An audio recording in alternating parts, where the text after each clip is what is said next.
નમસ્કાર, તમે જોઈ રહ્યા છો પ્રકોપ ન્યૂઝ અને આજે મુખ્ય સમાચારમાં લાવ્યા છીએ મહત્વપૂર્ણ અને આઘાતજનક સમાચાર।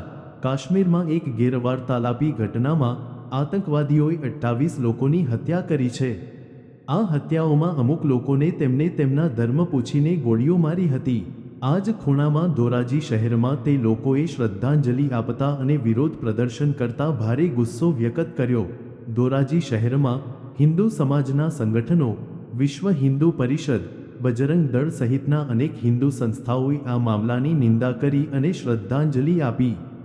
સાથે જ પહેલગામમાં થયેલા હુમલાના વિરોધમાં અને આતંકવાદીઓના પૂતળા દહન કરવાની કાર્યવાહી કરવામાં આવી। આ આતંકવાદી હુમલાની કઠોર દગ આ રહી છે અને સમગ્ર દેશભરમાં આ ઘટનાને લઈ ગરીબો અને સામાન્ય લોકોએ ભારે ગુસ્સો વ્યક્ત કર્યો છે। ધોરાજી જેવા શહેરોમાં પણ લોકો આતંકવાદી સંસ્થાઓના વિરુદ્ધ આક્રોશ વ્યક્ત કરતા જોવા મળ્યા। ધોરાજીના લોકો પણ હવે ભારત સરકારને આવું કાંટું જોતા આતંકવાદીઓનો કડક ખતમ કરવાની માંગ કરવા લાગી છે। પાકિસ્તાની આતંકવાદીઓના મજબૂતીથી પ્રતિકાર કરવામાં આવે અને આ પ્રકારની કાળજીપૂર્વકની હરકતોને દૂર કરવાની માંગ ઉઠી છે।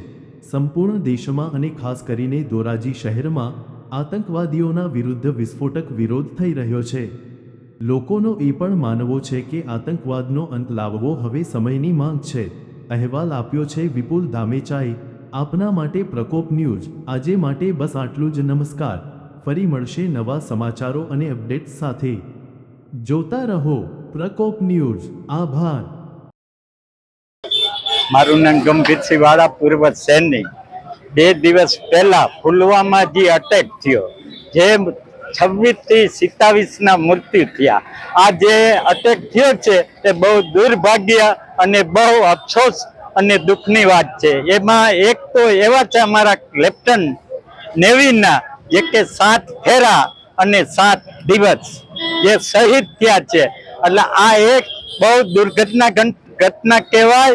અને આ છે લોકલને હિસાબે જે સાથ આપે છે એ ગધારોને ઘરમાંથી ગોતી અને એની એવી હાલત કરો કે ગધેડાની ગોણે દઈડો। આ લોકલનું કામ છે, બીજાનું કામ નથી। પહેલા લોકલનું કામ કરો। આ આતંકવાદી ઉગ્રવાદી હિન્દુ અને મુસ્લિમને બધાવાનું કામ કરે છે આપસમાં। બાકી હિન્દુ મુસ્લિમ ભાઈ છે। આ આતંકવાદ ઉગ્રવાદી કહે છે કે પૂછતા નતા।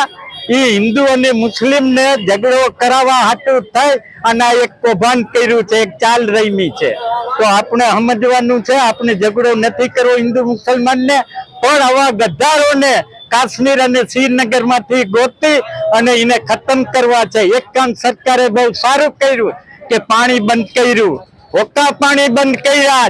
આ લોકોના હોકા પાણી બંધ થવા જોઈએ તો જ આ દુશ્મન બંધ થશે, નકર આ દુશ્મની કોઈ દી બંધ ન થાય।